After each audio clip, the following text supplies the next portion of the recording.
Hello everyone, मेरा नाम doctor Ritu Saxena है एंड मैं आप सबका स्वागत करती हूँ अपने इस चैनल बायोटेक ज्ञान में। आज के इस वीडियो में हम पढ़ेंगे डीएनए पॉलीमरेज एंजाइम्स और रेप्लिकेशन, और डीएनए रेप्लिकेशन में कौन कौन से एंजाइम्स और प्रोटीन्स इन्वॉल्व होते हैं उनके बारे में हम डिटेल में देखेंगे। लास्ट के वीडियोस में हमने देखा कि कैसे डीएनए रेप्लिकेशन एक सेमी कंजर्वेटिव है, उसके ऊपर क्या क्या एक्सपेरिमेंट किए गए। इकोलाई का ओरिजिन ऑफ रेप्लिकेशन देखा कि वो कैसा 245 बेस पेयर का होता है, उसमें कौन कौन से मोटिव्स होते हैं, क्या क्या सीक्वेंसेस होते हैं। तो हम अपना वीडियो वहीं से कंटिन्यू करेंगे और पढ़ेंगे सबसे पहले डीएनए पॉलीमरेज एंजाइम के बारे में। DNA polymerase enzyme E coli में कितने टाइप के होते हैं, यूकैरियोट्स में कितने टाइप के होते हैं, उसके अलावा कि कौन सा एंजाइम मेन रेप्लिकेशन एंजाइम होता है और उनके क्या क्या फंक्शन होते हैं, और जो मेन एंजाइम होता है उसकी कौन कौन सी यूनिट्स हैं, कितनी यूनिट्स हैं। ई कोलाई का जो डीएनए पॉलीमरेज होता है उसकी बहुत सारी यूनिट्स होती हैं, वो डाइमराइज फॉर्म में प्रेजेंट होता है। तो चलिए आज के इस वीडियो को डिटेल में देखते हैं और स्टार्ट करते हैं अपना वीडियो डीएनए पॉलीमरेज एंजाइम से। तो चलिए स्टार्ट करते हैं आज का वीडियो हमारा अपने डीएनए रेप्लिकेशन एंजाइम्स जो कि है हमारे डीएनए पॉलीमरेसेस मेन। तो सबसे पहले हम इस स्लाइड से स्टार्ट करते हैं, जिसमें लास्ट वीडियो में हमने देखा था। इस स्लाइड में हमने डिवाइड किया था डीएनए रेप्लिकेशन, जो कि एक कॉम्प्लिकेटेड प्रोसेस है और लेंथी प्रोसेस है, उसको स्मॉल स्मॉल स्टेप्स में। तो लास्ट वीडियो में हमने DNA is a self replicating and replication, और जिसे हम बोल सकते हैं ओरिजिन ऑफ रेप्लिकेशन, इसके बारे में डिटेल में देखा था। आज के वीडियो में हम देखेंगे मोस्टली डीएनए पॉलीमरेज एंजाइम्स और कौन कौन से प्रोटीन्स और एंजाइम जरूरी होते हैं डीएनए रेप्लिकेशन प्रोसेस में। तो सबसे पहले हम अपना स्टार्ट करते हैं रेप्लिकेशन फोर्क से। रेप्लिकेशन फोर्क की हमने लास्ट वीडियो में देखा था कि रेप्लिकेशन फोर्क बनता है हमारा वाइल्ड डीएनए रेप्लिकेशन। तो रेप्लिकेशन फोर्क का क्या कॉन्सेप्ट है कि जो हमारे जो दो स्ट्रैंड होते हैं, एक स्ट्रैंड जो हमारा पेरेंट स्ट्रैंड है वो 5' to 3' है, एक 3' to 5' है। ठीक है, 5' to 3'। तो ये दोनों स्ट्रैंड जो होते हैं at the time of replication ये ओपन हो जाते हैं। एक पर्टिकुलर पॉइंट है, जिसे हम ओरिजिन ऑफ रेप्लिकेशन भी बोल सकते हैं, जिसे वो ओपन हो गए। तो अब डीएनए रेप्लिकेशन मोस्टली क्या डीएनए रेप्लिकेशन जो होता है वो 5' to 3' डायरेक्शन में होता है। बट अब एक स्ट्रैंड तो 3' जो 3' to 5' है वो तो 5' to 3' सिंथेसाइज हो जाएगा, बट जो 3' to 5' है वो कैसे सिंथेसाइज होगा। तो इसके लिए भी एक प्रोसेस होता है, इसके लिए प्रोसेस बोल सकते हैं या यूनिक प्रॉपर्टी है डीएनए की। तो वो ये हमारे एक रिनाउंड साइंटिस्ट थे रेजी ओकाजाकी, इन्होंने बताया था कि जो एक स्ट्रैंड जो 3' to 5' है वो तो कंटिन्यूअसली सिंथेसाइज होगा, जिसे हम लीडिंग स्ट्रैंड या इसे हम कंटिन्यूअस स्ट्रैंड भी बोल सकते हैं। ठीक है, कंटिन्यूस। बट जो 3' to 5' है वो कैसे क्या बोलते हैं, दूसरा स्ट्रैंड कैसे जो 5' to 3' है वो कैसे सिंथेसाइज होगा। तो उसके लिए उन्होंने बताया कि होगा वो भी 5' to 3' डायरेक्शन में, बट स्मॉल स्मॉल फ्रेगमेंट्स में। जैसे कि यहाँ पे आप देख सकते हैं, जैसे इस टाइप के स्मॉल स्मॉल फ्रेगमेंट बन जाएंगे उस स्ट्रैंड में, और बाद में ये सब ज्वाइन हो जाएंगे हमारे डीएनए लाइगेज एंजाइम के थ्रू। लाइगेज एंजाइम के थ्रू डीएनए लाइगेज का फंक्शन ही होता है कि लाइगेट करना या ज्वाइन करना चीजों को। तो इस स्ट्रैंड को हम बोल देते हैं लैगिंग स्ट्रैंड और डिसकंटिन्यूअस स्ट्रैंड भी बोला जाता है इसको। और बाद में ये सब ज्वाइन करके ये यहाँ पे आप देख सकते हैं डीएनए लाइगेज है यहाँ पे। तो ये सारे ओकाजाकी फ्रेगमेंट्स जो है वो ज्वाइन हो जाते हैं इस तरह से, और ये भी एक कंटिन्यूअस स्ट्रैंड ही आगे फॉर्म कर लेते हैं with the help of DNA ligase enzyme. तो डीएनए पॉलीमरेज एंजाइम के बारे में सबसे पढ़ने से पहले हम देखते हैं ऐसे भी एंजाइम्स होते हैं जो डीएनए को डिग्रेड करते हैं, जिसे डीएनए या आरएनए को डिग्रेड करते हैं, जिन्हें हम न्यूक्लियेसिस भी बोल देते हैं कंबाइंडली। बट डीएनए को जो डिग्रेड करते हैं उसे हम डीएनएसिस भी बोलते हैं, डीएनएसिस। तो ऐसे DNases are enzyme which degrade DNA, which degrade DNA. ठीक है, तो ये भी दो टाइप के होते हैं, एक्सो न्यूक्लियस, एंडो न्यूक्लियस। जैसे नाम से पता चल रहा है, एक्सो मतलब बाहर की तरफ कट कुछ कट लगाता होगा, या तो एंडो मतलब अंदर की तरफ लगाता होगा। तो देखते कैसे लगाते हैं। एक्सोन्यूक्लियस जो होते हैं वो दो टाइप की प्रॉपर्टी होती है, इसमें 5' टू 3' और 3' टू 5'। जो 5' टू 3' होते हैं, मतलब जो वो क्या करते हैं, 5' एंड से न्यूक्लियोटाइड्स रिमूव करना स्टार्ट करते हैं, मतलब यहाँ से। और जो 3' टू 5' है वो 3' एंड से न्यूक्लियोटाइड्स कट करना स्टार्ट करते हैं या रिमूव करना स्टार्ट करते हैं। तो ये इनकी एक यूनिक प्रॉपर्टी होती है। एंडोन्यूक्लियस क्या होते हैं, जैसे कि इनका नाम बता रहा है, अंदर की तरफ कट लगाना है, मतलब एंडो मतलब अंदर, इनसाइड। तो एंडोन्यूक्लियस जो भी, जैसे मान लीजिए कोई XYZ एंडोन्यूक्लियस है, और वो ये जो होते हैं ना एंडोन्यूक्लियस, इनकी प्रॉपर्टी होती है कि ये पर्टिकुलर सीक्वेंस पे ही कट लगाते हैं। मान ली कोई एंडोन्यूक्लियस है, वो GATC पे कट लगाएगा, तो जहां पे DNA में से ये सीक्वेंस मिलेगा उसी पे ही कट लगाएगा, ये इधर उधर कट नहीं लगाएगा। तो इनका बहुत बड़ा रोल होता है हमारा रिकॉम्बिनेंट डीएनए टेक्नोलॉजी में। इसको हम आगे के वीडियोस में देखेंगे। रिकॉम्बिनेंट डीएनए टेक्नोलॉजी जो हमारा जो फील्ड है, या जिसे बोल सकते हैं डिसिप्लिन है, उसके फॉर्मेशन में ये एंजाइम्स जो हैं वो बहुत बड़ा रोल प्ले करते हैं। अच्छा, डीएनए पॉलीमरेजेस भी दो टाइप के होते हैं basically, template dependent and template independent. अब इन टेम्पलेट इंडिपेंडेंट का मतलब इसको कोई टेम्पलेट नहीं चाहिए। टेम्पलेट डिपेंडेंट मतलब कुछ भाई टेम्पलेट दोगे, या तो डीएनए दोगे या आरएनए दोगे, तभी वो डीएनए बनाएगा, वरना नहीं बनाएगा। तो मोस्टली जो हमारे डीएनए पॉलीमरेजेस है, जो डीएनए रेप्लिकेशन में रोल प्ले करते हैं, वो डीएनए टेम्पलेट डिपेंडेंट ही है हमारे। तो तो टेम्पलेट डिपेंडेंट भी दो टाइप के होते हैं। डीएनए डिपेंडेंट डीएनए पॉलीमरेज मतलब डीएनए से ही डीएनए को बनाएगा, और एक होता है आरएनए डिपेंडेंट डीएनए पॉलीमरेज, मतलब आरएनए से डीएनए बनाएगा।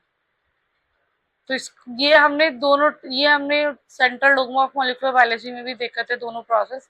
तो डीएनए से डीएनए बना रहा है मतलब रेप्लिकेशन का प्रोसेस हो गया, और आरएनए से डीएनए बना रहा है मतलब रिवर्स ट्रांसक्रिप्शन का प्रोसेस हो जाता है ये, ठीक है।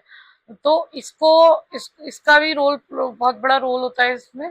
तो ये हम देखते हैं आगे। और मोस्टली हमारे जो डीएनए पॉलीमरेजेस जो डीएनए रेप्लिकेशन में हेल्प करते हैं, वो डीएनए से ही डीएनए बनाते हैं। ये प्रोसेस भी होता है मोस्टली इन पीसीआर रिएक्शंस। हम इसको यूज करते हैं, हमारा पर्टिकुलर पीसीआर भी होता है आरटी-पीसीआर, जिसे रिवर्स ट्रांसक्रिप्टेज पीसीआर होता है, जिसमें आरएनए को ऐसे टेम्पलेट यूज करके डीएनए बनाया जाता है। फिर उस डीएनए से आगे फर्दर प्रोसेस होते हैं डीएनए के रेप्लिकेशन में। अब बात करते हैं कि डीएनए पॉलीमरेज के क्या क्या मतलब फंक्शन करने के लिए उसको क्या क्या रिक्वायरमेंट की जरूरत होती है, उसे वो कैसे फॉस्फोडाइस्टर बॉन्ड का फॉर्मेशन करता है, कौन सी रिएक्शन होती है। तो इसमें क्या होता है, जो हमारा 3' हाइड्रोक्सिल ग्रुप होता है, जो हमारे शुगर फॉस्फेट बैकबोन में शुगर में जो होता है हमारा 3' हाइड्रोक्सिल ग्रुप, वो हमारा अटैक करता है, न्यूक्लियोफिलिक अटैक करता है जो हमारा 5' फॉस्फेट ग्रुप है इनकमिंग न्यूक्लियोटाइड का PO4-, उसके ऊपर न्यूक्लियोफिलिक अटैक होता है। ये इसे न्यूक्लियोफिलिक अटैक बोलते हैं। और इस अटैक में पायरोफॉस्फेट रिलीज होता है, पायरोफॉस्फेट रिलीज होता है, ठीक है। और ये एक 3' और 5' के बीच में एक हाइड्रोक्सिल ग्रुप और फॉस्फेट के बीच में एक फॉस्फोडाइस्टर बॉन्ड का फॉर्मेशन हो जाता है, और एक न्यूक्लियोटाइड और अटैच हो जाता है, और पायरोफॉस्फेट का रिलीज होता है। तो इस रिएक्शन को फॉस्फोरिल ग्रुप ट्रांसफर रिएक्शन भी बोला जाता है। तो ये एक बहुत बड़ा बोल सकते हैं ये रिएक्शन है, जिसकी वजह से सारे न्यूक्लियोटाइड्स जो होते हैं वो आपस में फॉस्फोडाइस्टर बॉन्ड के थ्रू अटैच होते हैं। और जैसे जैसे ग्रो करता जाता है न्यूक्लियो डीएनए का रेप्लिकेशन, या न्यूक्लियोटाइड आके अटैच हो रहे हैं, आके अटैच होते हैं, तो फॉस्फोडाइस्टर बॉन्ड फॉर्म्स हो रहे हैं, पायरोफॉस्फेट का रिलीज हो रहा है। तो ये ग्रोइंग, और इस तरह से वो ग्रोइंग रिएक्शन या चेन रिएक्शन होता है, और ग्रो करता रहता है हमारा डीएनए। तो डीएनए पॉलीमरेज को फंक्शन करने के लिए दो रिक्वायरमेंट चाहिए होती है। सबसे पहले तो उसे 2Mg2+, और जिसे मैग्नीशियम आयन बोलते हैं, वो चाहिए होते दो। तो उस क्यों चाहिए होता है, क्योंकि वो डीप्रोटोनेट करता है 3' हाइड्रोक्सिल ग्रुप को, ताकि वो एक अच्छा न्यूक्लियोफाइल बन सके। और जो इनकमिंग डी और और जो डीएनटीपी आ रहा है, मतलब जो बेस या डीएनटीपी आ रहा है उसको अटैच करने में हेल्प करता है, पायरोफॉस्फेट को रिलीज करने में, मतलब departure of pyrophosphate and facilitate incoming dNTP, मतलब वो ढंग से अपनी पर्टिकुलर साइट पे जाके अटैच हो जाए, प्रॉपर फॉस्फोडाइस्टर बॉन्ड बनाए, कोई मिसमैच ना हो। तो उसके लिए हमें मैग्नीशियम आयन की जरूरत पड़ती है। तो उसके दो तीन फंक्शन है, जैसे कि वो डीप्रोटोनेट करता है सबसे पहले हाइड्रोक्सिल ग्रुप को। उससे क्या होता है, ताकि वो एक अच्छा न्यूक्लियोफाइल बन जाए, ताकि वो और इजी अच्छे से अटैक कर पाए जो हमारा 5' फॉस्फेट ग्रुप होता है उसके ऊपर।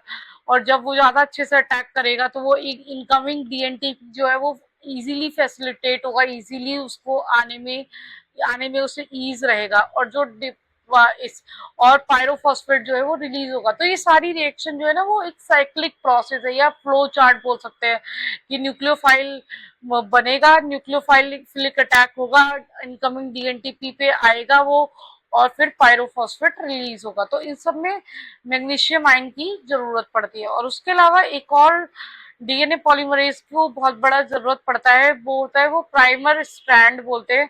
प्राइमर स्ट्रैंड मतलब एक ऐसा छोटा सा स्ट्रैंड जिसपे 3' OH ग्रुप जो है वो हैंगिंग फॉर्म में हो।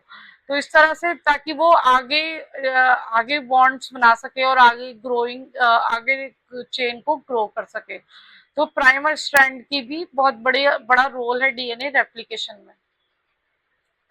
अब डीएनए रेप्लिकेशन के डीएनए पॉलीमरेज के भी ना दो साइट्स होती है, इंसर्शन साइट। इंसर्शन साइट मतलब जहाँ पे आपका न्यूक्लियोटाइड आके अटैच होगा, मतलब जो इनकमिंग न्यूक्लियोटाइड है, मतलब मैं ऐसे मान लीजिए ये एक इंसर्शन साइट है, तो यहाँ पे हमारा डीएनटीपी आके अटैच हो रहा है, वो फॉस्फोडाइस्टर बना रहा है। पोस्ट इंसर्शन साइट मतलब यहाँ पे उसने अटैच कर दिया डीएनटीपी, फिर वो थोड़ा आगे बढ़ गया ताकि वो और दूसरा न्यूक्लियोटाइड जो है इनकमिंग न्यूक्लियोटाइड को फैसिलिटेट कर सके। तो पोस्ट मतलब इंसर्शन साइट मतलब जहां पे इंसर्ट करेगा न्यूक्लियोटाइड को। पोस्ट इंसर्शन मतलब उसके बाद वाला साइट, मतलब आगे बढ़ जाएगा वो न्यूक्लियोटाइड को इंसर्ट करके, और अब वो रेडी है दूसरे न्यूक्लियोटाइड को इंसर्ट करने के लिए। तो डीएनए पॉलीमरेज की ये दो बहुत इंपॉर्टेंट साइट्स होती हैं, insertion sites and post insertion site. अब बात करते हैं डीएनए पॉलीमरेज की प्रोसेसिविटी के बारे में। तो प्रोसेसिविटी का मतलब होता है कि जैसे जो हमारा डीएनए पॉलीमरेज होता है, मतलब वो आया जैसे स्ट्रैंड है, ऐसे डीएनए पॉलीमरेज आया यहाँ पे अटैच हो गया, एसोसिएट हो गया, तो उसने कुछ न्यूक्लियोटाइड अटैच करे, मतलब 1 2 3 4 5, फिर वो डिसोसिएट हो गया, मतलब वो ऐसा थोड़ा ना कि हमेशा अटैच ही रहेगा, निकलेगा भी ना भाई, वो उसको भी तो और काम है, तो वो निकलेगा। तो डिसो एसोसिएशन और डिसोसिएशन के बीच में वो कितने नंबर ऑफ न्यूक्लियोटाइड्स को अटैच करता है या ऐड करता है, इसे बोलते हैं प्रोसेसिविटी। मतलब the number of nucleotides DNA polymerase is attaching while associating and dissociating from the DNA strand is called as the processivity। मतलब कितना, हाँ प्रोसेसिविटी बोलते हैं इसे। तो कुछ डीएनए पॉलीमरेज जो होते हैं वो थोड़े ही न्यूक्लियोटाइड अटैच करते हैं, कुछ होते हैं बहुत एफिशिएंट होते हैं, वो थाउजेंड्स में अटैच करते हैं। तो ये चीज हम आगे देखेंगे कि कैसे ये लोग कैसे अटैच करते हैं, डीएनए पॉलीमरेज कैसे फंक्शन करता है, और इनका प्रोसेसिविटी रेट क्या होता है।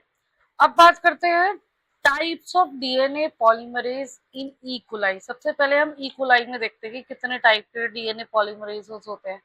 तो हमारा जो ई कोलाई जो हमारा ऑर्गेनिज्म होता है, जो प्रोकैरियोट होता है, उसमें 5 टाइप के डीएनए पॉलीमरेज प्रेजेंट होते हैं।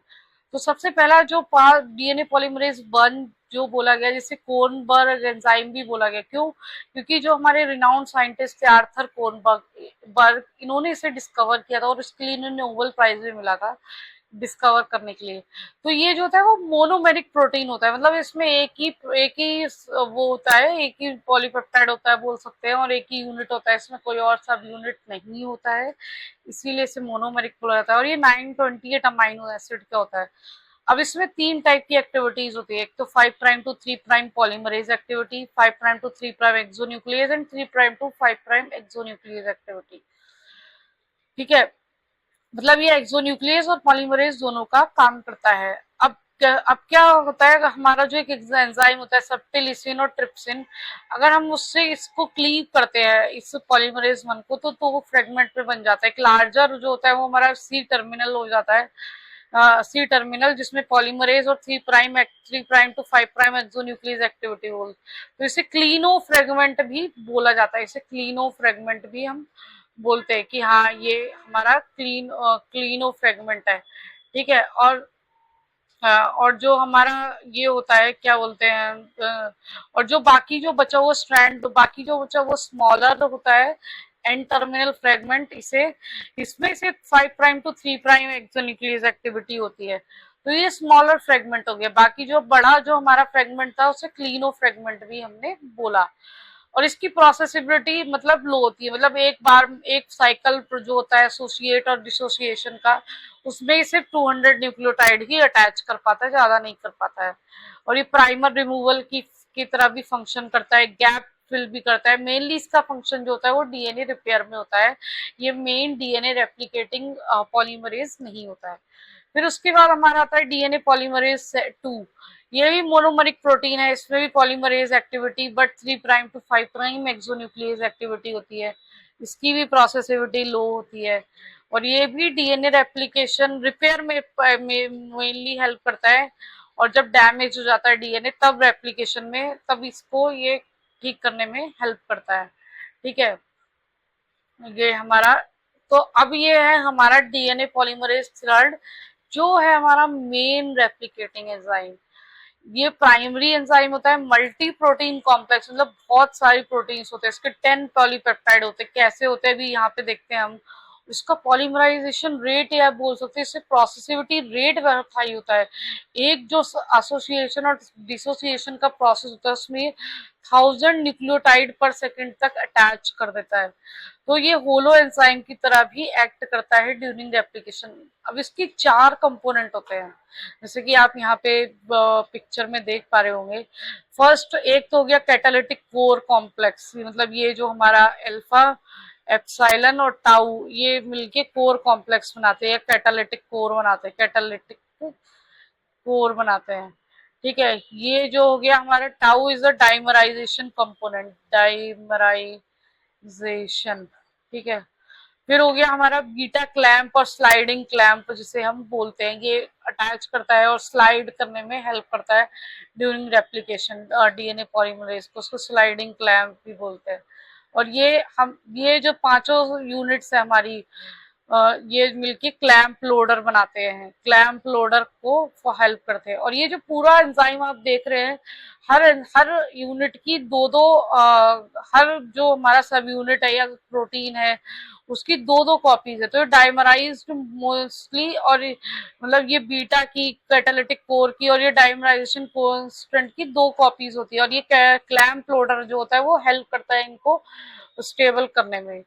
तो जो कैटालिटिक कोर जो होता है उसके वो मेन कंपोनेंट होता है ये वाला जो हमारा होता है अल्फा, एप्सिलॉन एंड थीटा। इसकी 3 एक्टिविटीज होती है।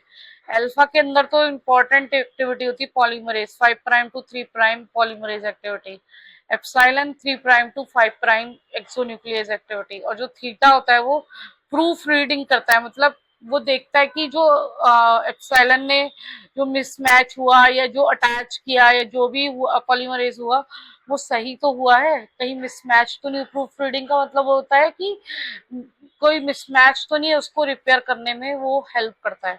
तो ये बहुत इंपॉर्टेंट एंजाइम है DNA replication, DNA polymerase 3 in DNA replication of E coli. ये मेन डीएनए रेप्लिकेटिंग एंजाइम है इन ई कोलाई। इसके अलावा 2 एंजाइम्स और आते हैं डीएनए पॉलीमरेज 4 एंड 5। तो ये वाई फैमिली के होते हैं, इनमें कोई एक्सोन्यूक्लियस एक्टिविटी नहीं होती 3 prime to 5 prime.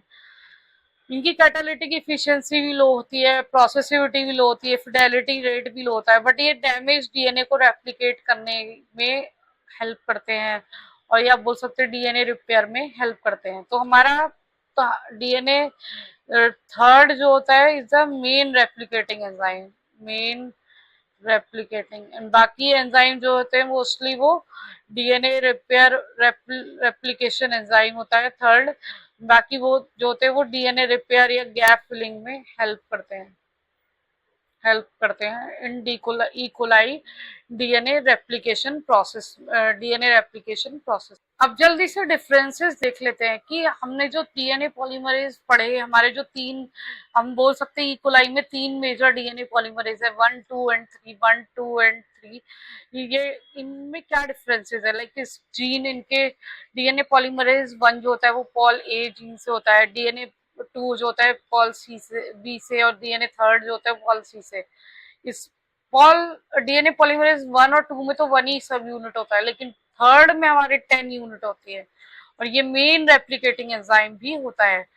3' to 5' exonuclease activity तीनों में प्रेजेंट होती है, बट 5' to 3' सिर्फ डीएनए पॉलीमरेज में 1 में होती है, 2 और थर्ड में नहीं होती।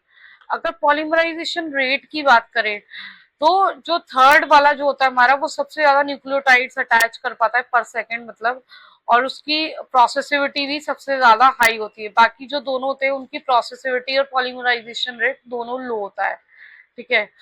अब फंक्शंस की बात करें तो डीएनए पॉलीमरेज 1 जो होता है वो डीएनए रिपेयर में, गैप फिलिंग में, प्राइमर रिमूवल में फंक्शन करता है, and DNA polymerase 2 is mainly in DNA repair, while DNA third तो हमारा डीएनए मेन रेप्लिकेटिंग एंजाइम है ही, वो मेन रेप्लिकेशन डीएनए रेप्लिकेशन में हेल्प करता है।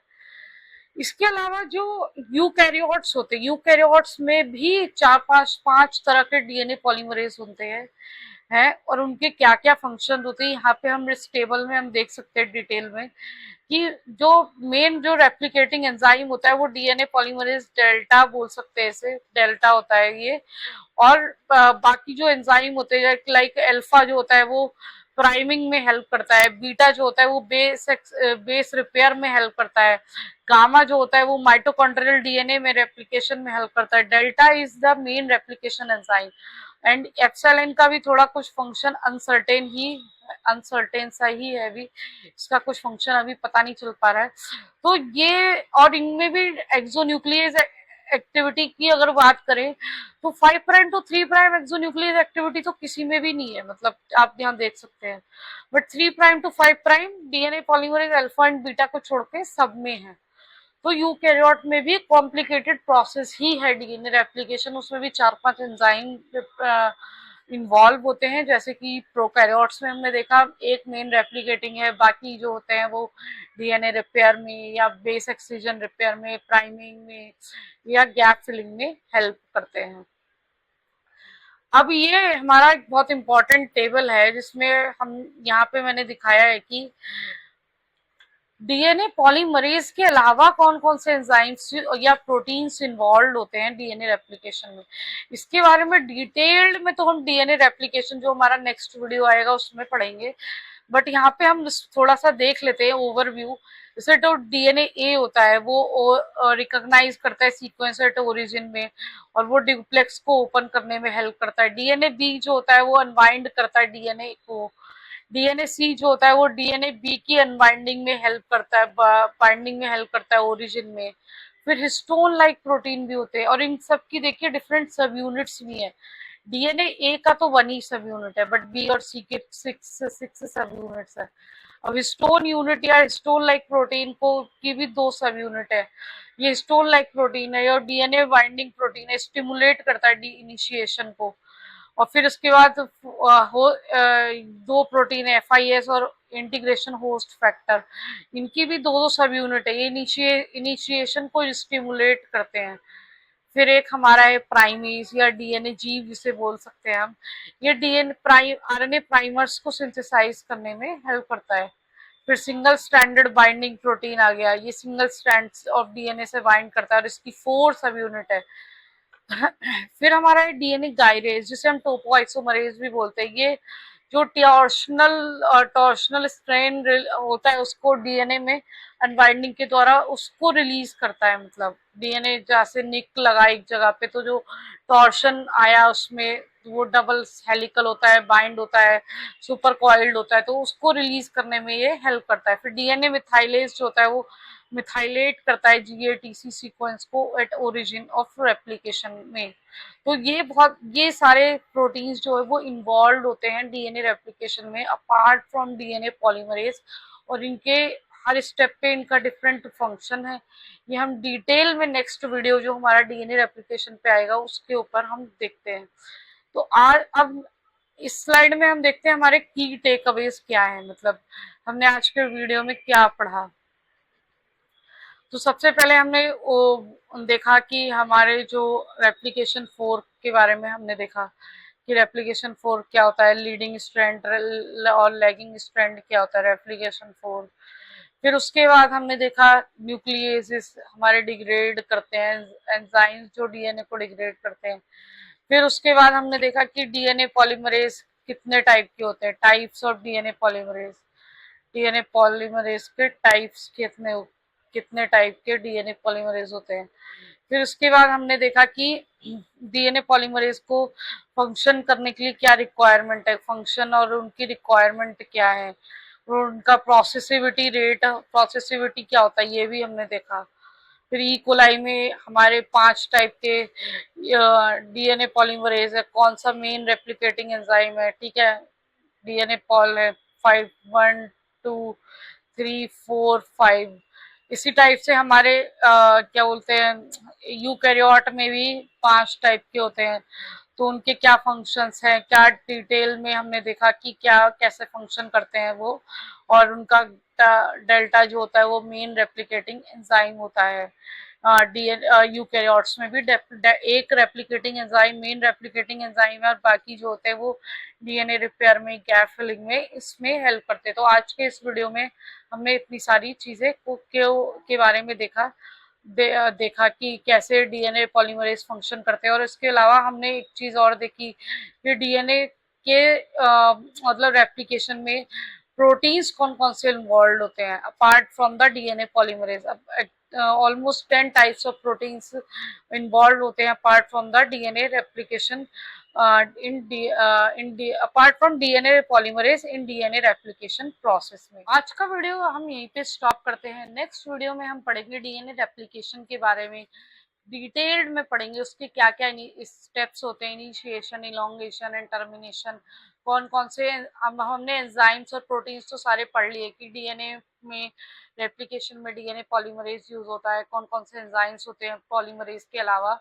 तो और डीएनए रेप्लिकेशन का प्रोसेस होता कैसा है स्टेप बाय स्टेप, ये हम अब नेक्स्ट वीडियो में पढ़ेंगे। तो और अगर आप इस चैनल पे पहली बार आए हैं तो please like, share and subscribe my channel and comment also.